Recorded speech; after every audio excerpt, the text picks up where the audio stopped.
দেশে কাঠের চাকার তৈরি বাহনই ছিল কৃষিপণ্য, বিয়ের অনুষ্ঠান কিংবা রোগবালায়ে হাসপাতালে যাতায়াতের একমাত্র বাহন। মানব সভ্যতার ইতিহাসে চাকার আবিষ্কারকে একটি যুগান্তকারী ঘটনা হিসেবে ধরা হয়। শিল্প সাহিত্যেও জায়গা করে নিয়েছে এই চাকা। প্রখ্যাত নাট্যকার সেলিম আদ-দ্বীন চাকা নিয়ে তৈরি করেছেন নাটকও।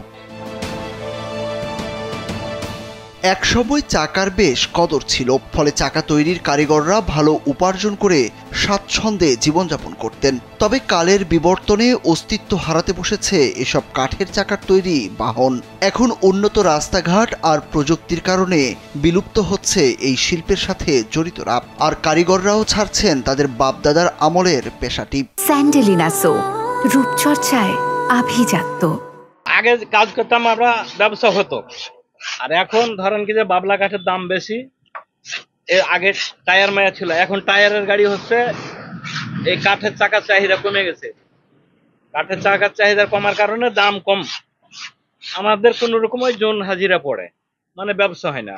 ঝিনাইদহের শৈলকুপা গারাগঞ্জ সড়কের ওয়াবদার পাশে রাস্তার দুধারে ছোট ছোট টিনের ঘরে গড়ে ওঠা গরু মহিষ ও ঘোড়ার গাড়ির চাকা তৈরির কারখানার দক্ষ দুই কারিগর ইলিয়াস উদ্দিন ও সদর আলী। তাদের দুজনের বাড়ি রাজশাহীর চাঁপাইনবাবগঞ্জে।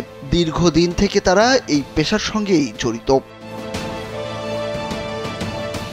চাকা তৈরির এই দুই কারিগর জানান, আগে প্রতি মাসে 10 থেকে 12 জোড়া চাকা বিক্রি হতো, কিন্তু কালের বিবর্তনে তা কমে দাঁড়িয়েছে 3 থেকে 4 জোড়াই, যা দিয়ে সংসার চলে না তাদের। কাজ না থাকলে এলাকায় গিয়ে করেন কৃষিকাজ।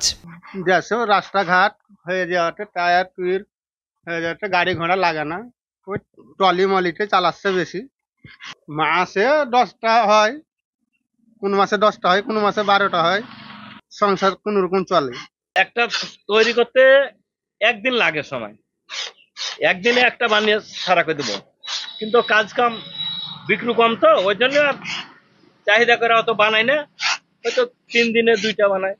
স্থানীয়রা জানান, একসময় গরু মহিষের গাড়ি ছাড়া চলতই না। পাকা রাস্তাঘাট আর প্রযুক্তির ছোঁয়ায় এসব চাকার কদর নেই। পাটের মৌসুমে এই চাকার কদর কিছুটা বাড়ে। কাদার মধ্যে অন্য গাড়ি যেতে না পারায় মাঠ থেকে পাট আনার জন্য গরু বা মহিষের গাড়ি প্রয়োজন হয়, তখন এইসব চাকার ব্যবহার বাড়ে। আগে তো রাস্তাঘাট খারাপ ছিল, এই গরু গাড়ি চলতো। এখন তো রাস্তাঘাট সব পাকা হয়ে গেছে, এই জন্য গরু গাড়ি চলে না। আগে ব্যস্ততা খুব ছিল, খুব কাজ করতো, খুব বেচাকেনা হইতো, এখন তো সেটা হয় না। আমরা এখন ইয়াং জেনারেশন, আমরা অনেক আগে দেখতাম আমাদের চাচা দাদারা বা তার পুরাতন যারা ছিল, তারা গরুর গাড়িতে ধান তারপরে গম মাঠ থেকে নিয়ে আসতো। প্রতি বছর অগ্রহায়ণ ও চৈত্র মাসের জন্য অপেক্ষা করেন চাকা তৈরির কারিগররা। এই সময়টায় চাকার চাহিদা বাড়ে, রোজগারও বেশি হয়। তবে খুব তাড়াতাড়ি গরু মহিষের গাড়ি বিলুপ্ত হয়ে যাবে বলে শঙ্কা তাদের। সুরুজ আহমেদ, কালবেলা।